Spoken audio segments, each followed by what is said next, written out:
I'm Dr. Rick Parent, Administrator of Work-Based Learning at Volunteer State Community College, working out of the office of the division known as Economic and Community Development. It's a pleasure having you join in today as we are looking at 3 specific modules focused on career readiness skills and the ability of people to conduct an effective and successful job search. This is the second module of 3, and this one will be talking about communication vehicles, networking, and working effectively to communicate and expose who we are to the expressed intended need of the employer. So, if you'd like to get started, I'm ready to do it, and let's go for it.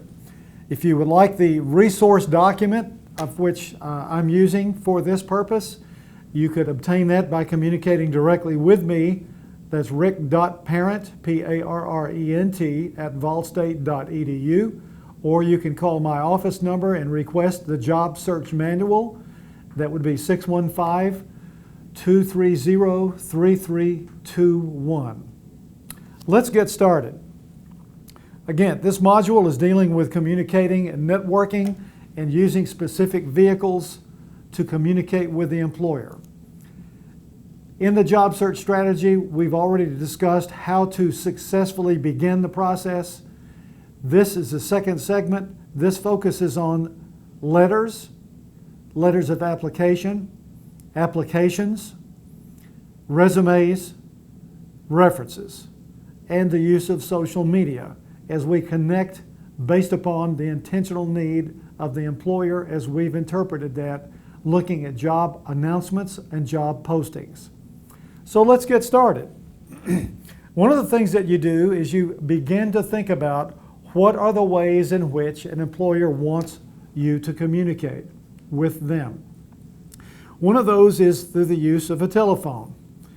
I'm going to sound a bit elementary as I begin this conversation because many people don't understand the intentional need to be specific, to be focused, and to be ready to respond to or react to an employer. It's important that your message conveys enthusiasm, is professional, and creates a sense to the employer that you're excited and energetic and enthusiastic about a potential interview. So here's a suggestion for you to use as you create your own voicemail message. Number 1 needs to be in your voice. Number 2, a pleasant, pleasing tone. And number 3, factual. But number 4, it needs to be maybe 10 to 12 seconds long, and that's it. It would go something like this. Thank you for calling Rick. First name only. They already know who you are because you've already had previous communication with them. Thank you for calling Rick. Please leave your name, a brief message, and your telephone number, and I will return your call shortly. Thank you again for calling, and have a great day. That is a successful, professional voicemail message with no background sounds that will yield a positive outcome. So, that's one piece of communicating with an employer is the voicemail message. Second, other ways to communicate with an employer, communication vehicle-wise, would be letters. What types of letters? Well, let's talk about that. There are letters that are cover letters. There are letters of application, where you literally are applying for a position, and it's a cover document over the actual application. In addition to that, there may be thank you letters. There may be resumes and or vitas, curriculum vitas if you're in the academic community. And then there may also be other forms of communication such as emails or social media posts, and certainly references. How do you deal with references? Today we're going to talk about each of those independently to make sure that you understand what each document is or each communication exposure moment represents, and then we're going to talk about how you will craft those to meet the need of the employer. Remember, the job search that is successful, that yields a positive outcome, is not just about you. It's about the employer and the expressed and intended need of the employer. So let's get started. Let's start with a cover letter. What is a cover letter? A cover letter basically is a document where you probably have already done some research on the employer. If you feel very confident that this is a place of service, a position for which you are showing interest, you have qualifications and skills and abilities and competencies and experience that would yield a positive outcome for the employer. And you are very interested in that position because it would provide you, perhaps your family, with the kind of compensation that you need to continue a high quality of life. So, the cover letter typically is addressed, if possible, to a name, to a person, or to a position, or title, or to an office. For example, this letter is directed to Dr. Rick Parent. Give full title, give full address. Or, if you don't have a name, typically address it to, if it's a hard copy document, address it to a position. For example, Director of Human Resources, or to an office, Office of Human Resources. Then the full address. After you've given that information, key point, don't forget, put today's date. Why do you do that? Because when that letter has been completed by you, signed by you, and submitted by you, and sent to that employer, if there's an application deadline date, you want to make sure that the date on your cover letter, covering whatever documentation you're submitting along with that, precedes the application deadline date. In addition, dear name or position or title, colon. After that, skip a couple of lines, and you have 3 basic paragraphs to your cover letter. The first paragraph is very short, simple, and focused. It basically is a 2-statement paragraph, and I call it the intent. For example, attached, please find the following documentation supporting my candidacy for the position recently announced at name of business, then name of position. Period. You can have a second statement that says something like, if there are additional materials or documentation requested, please let me know. First paragraph is the paragraph of intent. The second paragraph is known as the fit paragraph. The fit paragraph is that paragraph that talks about what you know already and understand and interpret as the employer's need and how you fit that expressed need. So, for example, that might be 3, 4, or 5 statements long. It usually opens with a statement dealing with your understanding of their need as they have put it in their job or position announcement. For example, title of position, you will address academic requirements, you will address specific training and or background educational attainment, certifications, training, experiential base. Any of those things that were listed in the position announcement need to be addressed in that second paragraph because that determines the fit. Your interpretation of the need of the employer, how you parlay that into and match or make the fit to that position. I also suggest that as you close that second paragraph, that you include a statement that's somewhat personal, that gives that person an understanding that you're, in addition to all those other credential requirements and qualifications, that you are an extra special potential fit. For example, let's say that you're applying for a position in Gallatin, Tennessee. You would want to close that second paragraph, the fit paragraph, with a statement somewhat like this. As a resident of Sumner County and Gallatin, Tennessee for 5 years, who has appreciated the high quality of life afforded residents here, and then close the statement. That excites the employer. That gives the employer the opportunity to say, Number one, that person already resides here. Second, the person is satisfied and enjoys a high quality of life here. Third, that person probably is already recognized in the community as a person who has exhibited leadership, has been involved as a community service provider. Those are the kinds of things that will excite the employer. Your third and final paragraph, again, is a very short but very focused paragraph, typically 2 statements long. The first statement, because this is known as the close, the first statement would be something similar to this. Thank you again for your strong consideration of my application for the position recently announced, name it. Then your second statement concluding that paragraph, the closed paragraph, would be, I'm available for interview at your convenience and look forward to communicating with you regarding this potential opportunity. Following the third paragraph, the close, will be your salutation, which would be something like, thank you, or respectfully yours.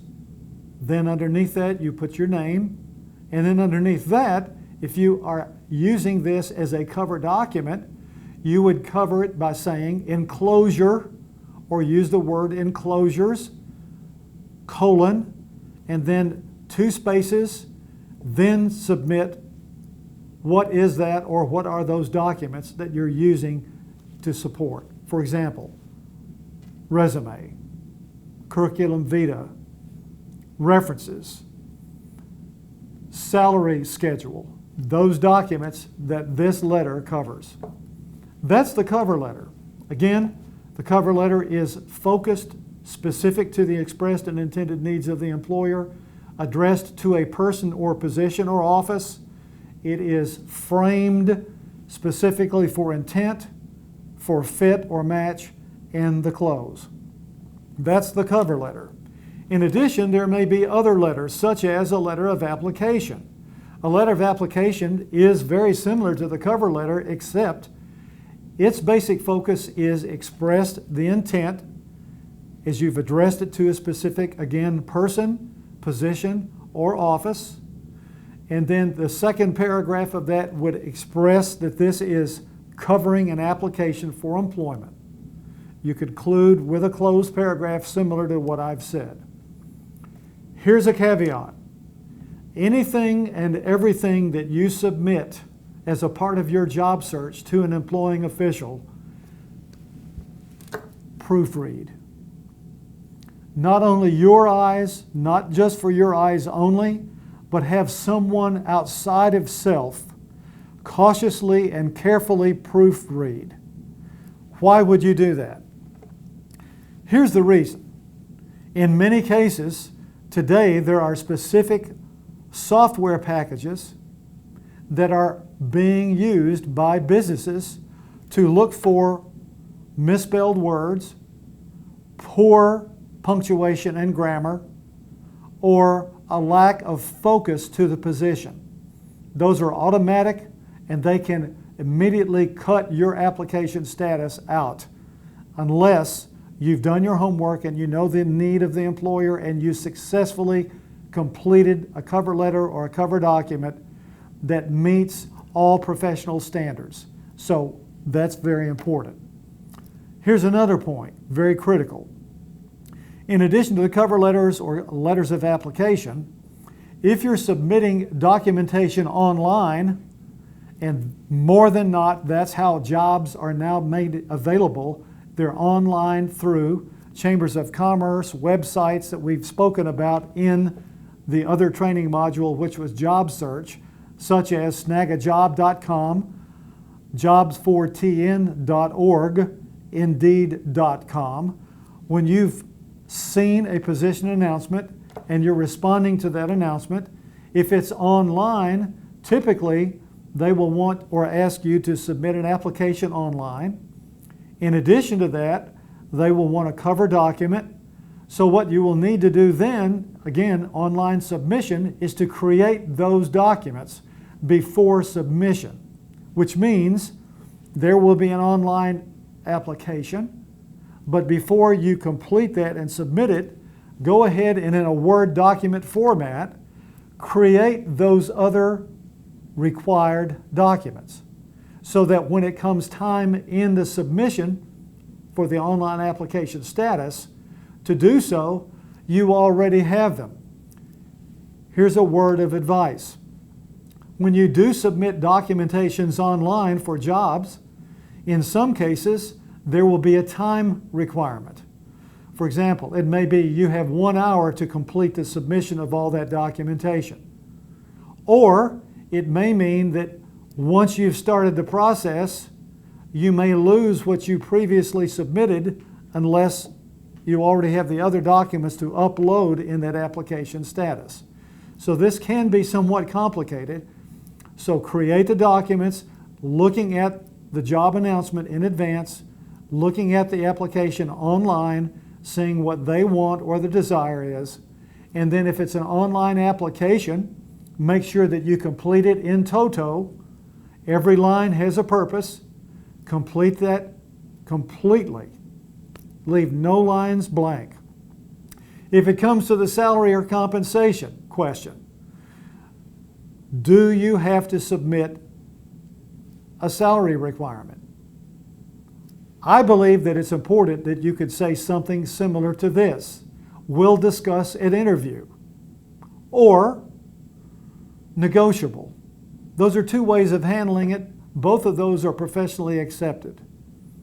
In addition, there may be other questions that are required on that application that you may have questions about. Is it all right? Is it okay if you communicate via email or maybe a telephone call to the office of that particular business to inquire about a question? The answer is yes, you may do so, but only make that one call, because too much, if you will, badgering could adversely impact your application status.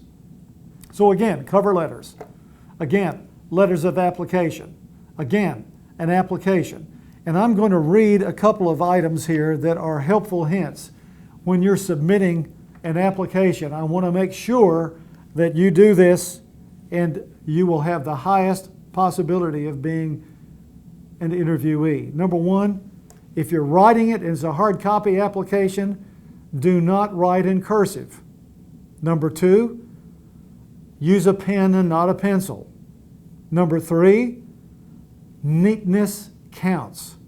I have been a chief executive officer of a 12-business conglomerate in my professional career, and I know that in many cases, applications come in, the cover letter may look good, but it may be dirty, may have coffee stains. The same thing's true for the application. That is not a good look. Also, if you do submit an application in a hard copy format, it is much preferred by the employer to submit it in 8.5 by 11 envelope. Do not fold it. Place it with a cover document, followed by the application. If they require a resume, the resume, and if they require references, references in that order. Do not staple those documents together. Rather, use a paper clip. Makes it easier for the persons who are going to open that document and review the documentation to see everything without finger cuts or whatever. Also, the outside of the envelope needs to have a tab. It needs to be typed. No handwritten address, please. Now, in addition to that, neatness counts. Answer every question. Again, if you feel the question's improper, you may choose to leave it blank. I suggest that you don't. I suggest that you try to contact the employer and get a response to that. In addition, the salary piece we've addressed. Next, be accurate. Make sure that everything on that application, names, locations, addresses, are all spelled correctly. Next, make sure when there's a question, make sure that your reason for leaving a job is a good one. Perhaps the job went under. Well, that's a reason to submit that on your application.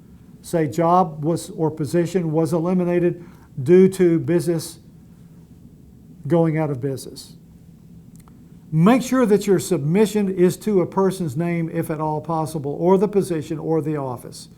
Also, be honest. One of the problems for an application is that people get overzealous. They begin to exaggerate. They begin to create a persona, personal and professional, that is illegitimate and misrepresents who they truly are or have been in the world of work. And then lastly, don't forget to sign and date the application. Again, application deadlines are for a reason. Submission of those documents must be on time. If they're not, that is a reason for your application status to be eliminated. Keep that in mind. Now, a word about social networking. Social networking is an opportunity through LinkedIn or other Facebook, MySpace, and so forth to create a presence. Do I suggest a photograph? I do. I suggest a photograph to be a professional headshot with a positive expression on your face. A smile is preferred. Great eye contact is required. Secondly, whatever you do on that social platform, make sure that it's honest, straightforward, not exaggerated, and also that there's something that would be defaming or would miscommunicate who you really are as a person or as a professional. For example, if you're a student, you would not want to brag about an inappropriate test score because you cheated on test number 1. Those are the kinds of things that are very inappropriate. Photographs that may demean or belittle who you are completely do not go that direction. So social media platforms are important. The next piece about a social media platform is the content. The content as it relates to how do you communicate friends. Who are those friends?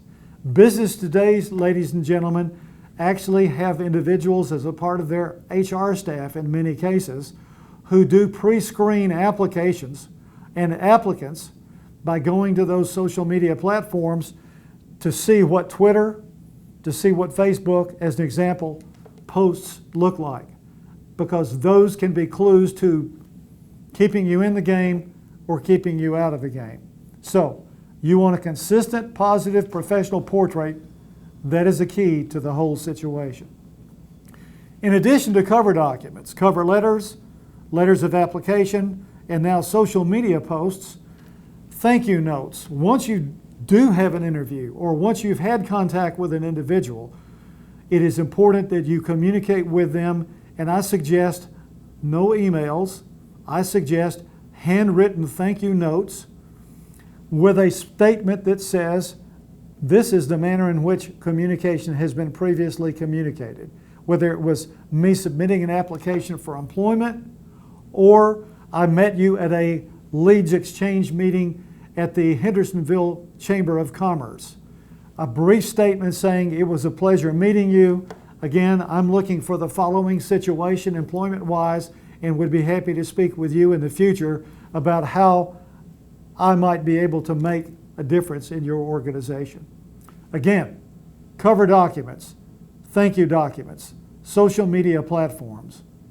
What else? I'm going to be very specific now, and I'm going to talk to you about the resume. The resume, again, in the first module that we talked about earlier, which is job search, is a document that many people misunderstand. The resume, by many people's standards, is you marketing yourself. While that may be true, the real purpose of the resume is for you to express to the employer fit or match based upon your interpretation and understanding of the research that you've conducted about that employer, about that organization, and their intended need. So, the resume is not just about you, it's about the employer. The resume basically begins with your name at the top of the resume. I suggest that it's a size 16 font, Times New Roman, and bold. It's centered at the top of the page. Skip 2 lines and then begin with your address. Well, what is your full address?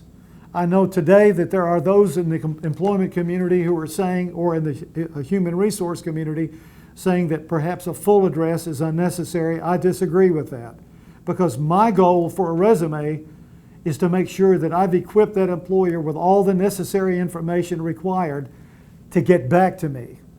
That's the purpose of the resume, is to communicate and to maintain and to advance my interest in their position.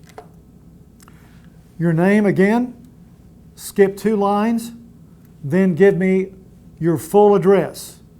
Size 12 font, Times New Roman. For example, 1325 Richland Way, Gallatin, Tennessee. And be sure that if you spell the word Tennessee, that it is spelled correctly, but you may say capital T or capital N instead.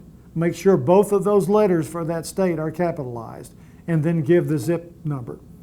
In addition to your name and your full address, I suggest that you give a telephone number. 1. I don't need a name of what that number is. Cell, work, mobile, home.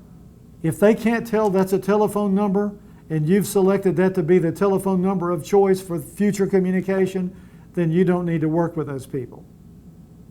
Make sure that that telephone number is completely accurate. Sometimes we type or write in the number and we make a mistake. Again, proofreading, another set of eyes on every document that you create, is critical. In addition to your name, 2 lines, then in size 12 font, Times New Roman, your address, telephone number underneath that centered. Center, if you have an email address, I strongly encourage you to put your email address. Make sure that email address is professional. Please do not use an email address that sounds ludicrous or is unprofessional, like MissGoody2Shoes.com. Very, very critical. They are watching you. They are listening to you. They are observing everything that you submit.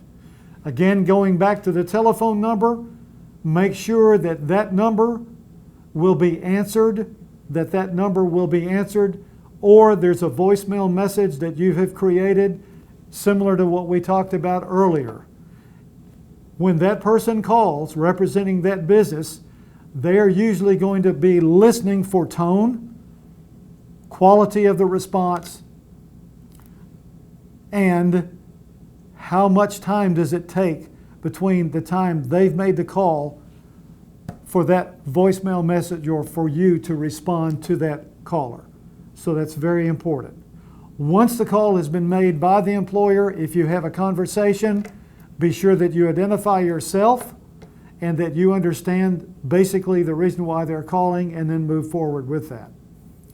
If there's a voicemail message, then it is incumbent upon you within, and this is what I call the 24-hour rule, to call back them, because they will leave a name and number perhaps.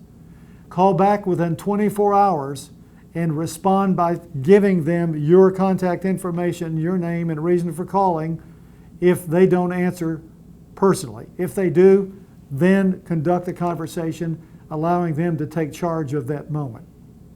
Again, that's the first part of the resume. It's your name, contact information.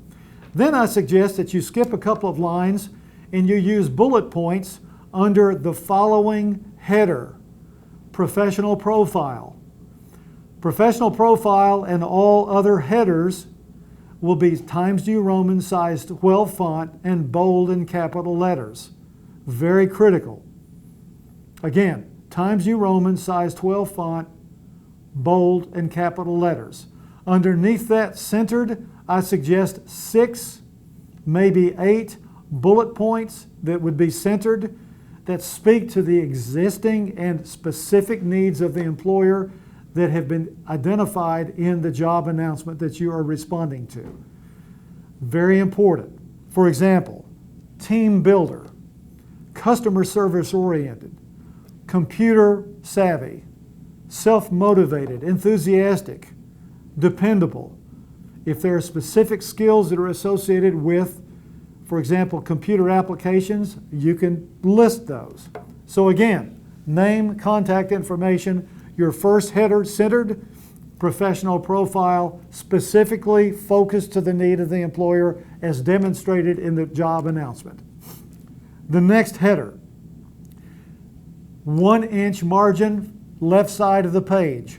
That header typically would be an objective statement.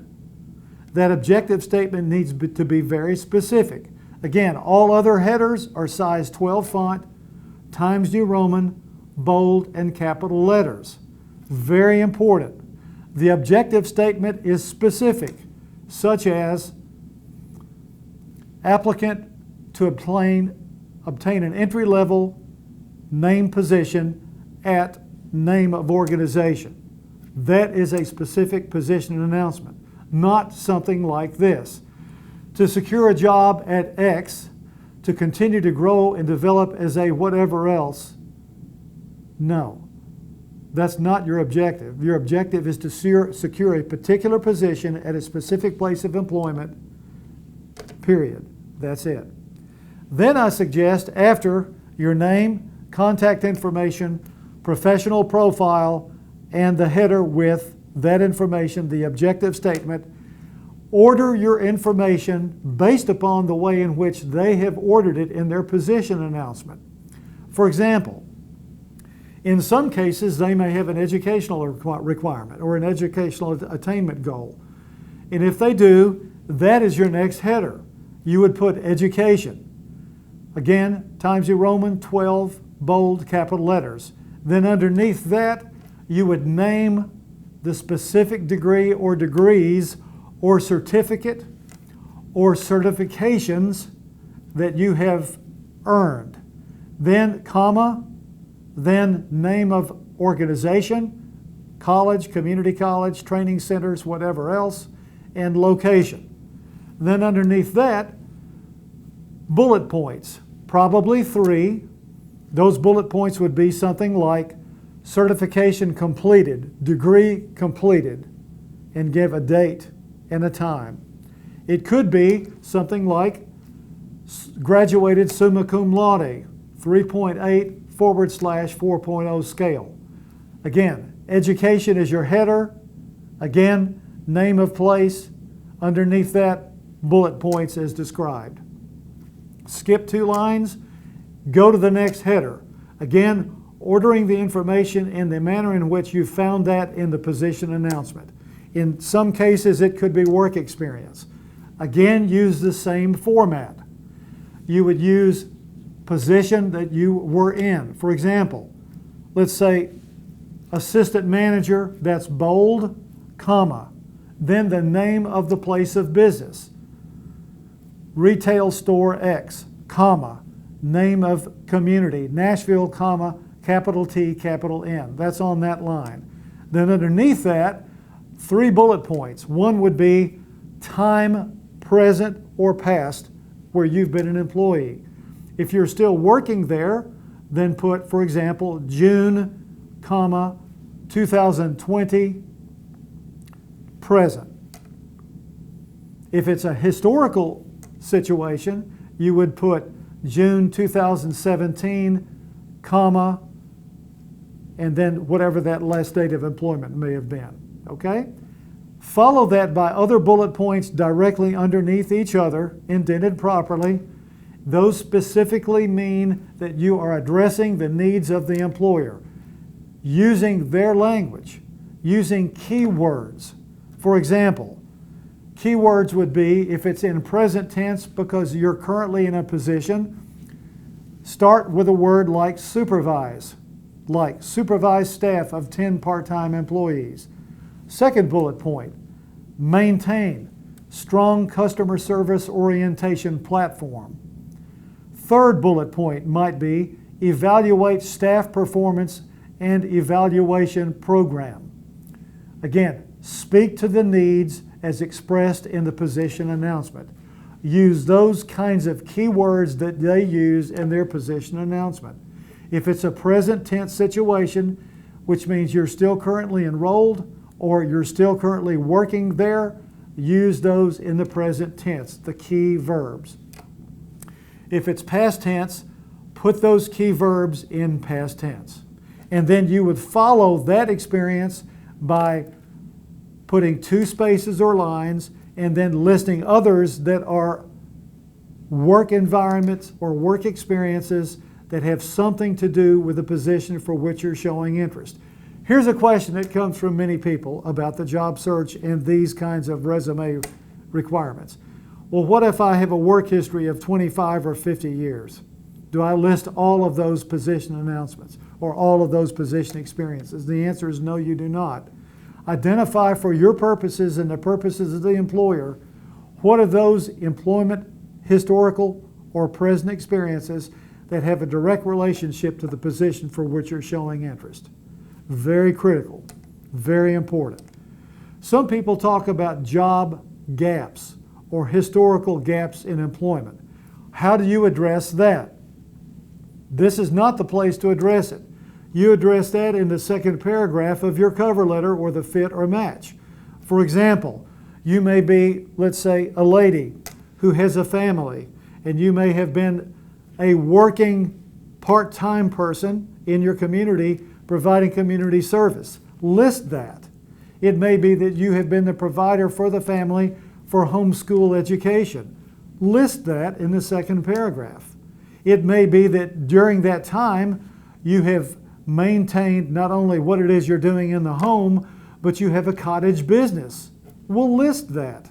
Or it may be that you're continuing your educational attainment by working, maybe, or not working, but doing those other things that I've just mentioned, and at the same time working in an environment where you are online working on a degree or certification. Or maybe you're taking some web series training that could yield badging experiences that could give you additional opportunities that will be very important to that employer for them to know. So again, your name, contact information, professional profile, and then from that point forward, again, starting 1-inch margin from the left, the headers, again, size 12 font, Times New Roman, bold and caps. Order that information based upon what it is they have positioned in their position and announcement. Typically, it could be education, followed by a header which would be experience or work experience. Typically, it could be volunteer community service, or it could be certification or trainings. That is the way in which you create a resume or a curriculum vitae that will yield a positive outcome. It is not necessary, and I do not suggest that you complete the resume by putting the following at the bottom. References. References will be provided upon request. Do not do that. If you know that references are required, then you will submit a list of references, and I will show you how to do that in just a moment. Otherwise, if you're not planning to do so, don't waste your space on the resume. Again, proofread, multiple sets of eyes before you submit the resume. Additionally, if you are required to submit references, who are references? How do you select references? How do you create a reference section for submission, either hard copy or an online submission? References should be a one-page document requiring typically 3 people that have a history with you, either as educational people, perhaps faculty members, perhaps administrators with whom you've had previous experience, perhaps an administrator of work-based learning such as myself, perhaps a director of career placement on a college campus. Or it may be former employers with whom you've had the pleasure of serving. Here's the key. Every reference needs to be an exceptional statement about you. Anything less than an exceptional statement about you is not desirable. References should be individuals that you select very carefully. How do you select a reference? Again, think about the position for which you're showing interest. Again, think about that relationship with that individual, whether it was educational, whether it was a personal experience, or it was a professional experience in terms of employment. What does that person's reference or statement about you bring to bear to the need of that employer? That is critical. That is very important. When you communicate with that person, it is preferred that you communicate face-to-face and in person, if at all possible. However, if that is not possible, a telephone call would be preferred, followed by an email. Preferably, telephone calls are better than an email. And here's what you say. Here's how you invite them. Be positive. Invite them to think about you as it relates to the position for which you're showing interest and the name of the organization. Share with them your current resume. Share with them the position announcement. Share with them any other documentation that you believe, such as a cover letter or a cover letter application, that you can equip them for use so that when they speak on your behalf, they are fully committed and available and ready to do so. Here's a question. Well, what does it mean to be a reference? What do references really do? Well, they can submit a document, a letter of reference, by a certain deadline date to that employer or an email. Or they may be asked to receive a telephone call from a person and to respond via that telephone call. Or it may mean that that reference is an individual who, again, will create an opportunity, such as a letter, to say something positive about you and how you can impress that employer, but even more so, be productive for that employer. When you identify a person to be a reference, potential reference, invite them to help you. At the same time, if they are not available to do so or do not want to do so, politely thank them for their time. If they do suggest that they would be honored to do so, make sure they understand what is expected of them, what the deadline date is, that you equip them with the tools that they need to know what to do and how to do it. In some cases, they may ask you to write the reference and allow them to edit it before submission. Either way, be sure to thank them. Never burn a bridge. Always be grateful and thankful if a reference agrees to submit a reference for you or to respond to a telephone call. The last thing about the resume that I want to say that relates to references is this. They are interconnected. Whatever you submit on your resume should be something that that reference should be aware of and understand, and also should be specifically, directly related to the need of the employer. Again, that is critical. Anything that is outside that purview is wasted time and wasted space for the reference writer or for the resume which will be reviewed. Now here's one other comment about the resume as it relates to the reference. Resumes, cover letters, applications, and so forth will be reviewed carefully, typically by 3 individuals. That application packet or the online submission typically will be identified and reviewed first by an administrative staff person. That person's job is not to offer you the job.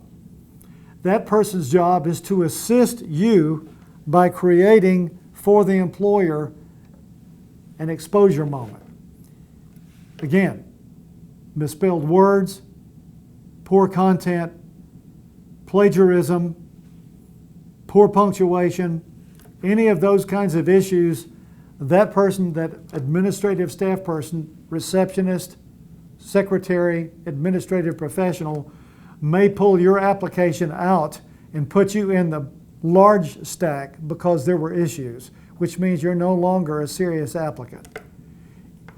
The second person who will take that information, assuming you're still in the hunt, is probably someone in the HR office, human resources professional. It may be based upon the size of the staff.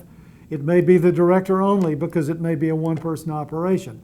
Or if it's a large conglomerate organization or global organization, it may be someone on the lower tier in the HR office whose job it is to review those kinds of documents and then to submit that to the attention of the person who would be the hiring manager or hiring professional. In other words, it's a process. So, first person is administrative assistant. Make sure that your cover letter, again, that is covering whatever it is, the application or the resume, make sure that that is to the point, professional, and clean. That third person, the hiring professional or hiring manager, receiving that application packet, will probably submit that to a selection group or committee for the process of review and then selecting those people for screening for purposes of interviews. That is a very important process. Again, communicating, networking, using proper communication vehicles, creating capacity for you by selecting the right persons to be references and equipping those individuals so that they can give you and give the employer a strong professional and personal profile of who you are is a critical part of this second segment or second module. I hope this has been beneficial to you. I hope that these are tools and skills that will assist you as you move from a job search to the second phase, which is this phase, communication vehicles and working to communicate directly with an employer about a position announcement for which you are showing interest. If you do it correctly, you do it professionally, and you do it with energy and enthusiasm, and most importantly, a positive attitude, the chances are very, very high that you will get an interview opportunity. Good luck.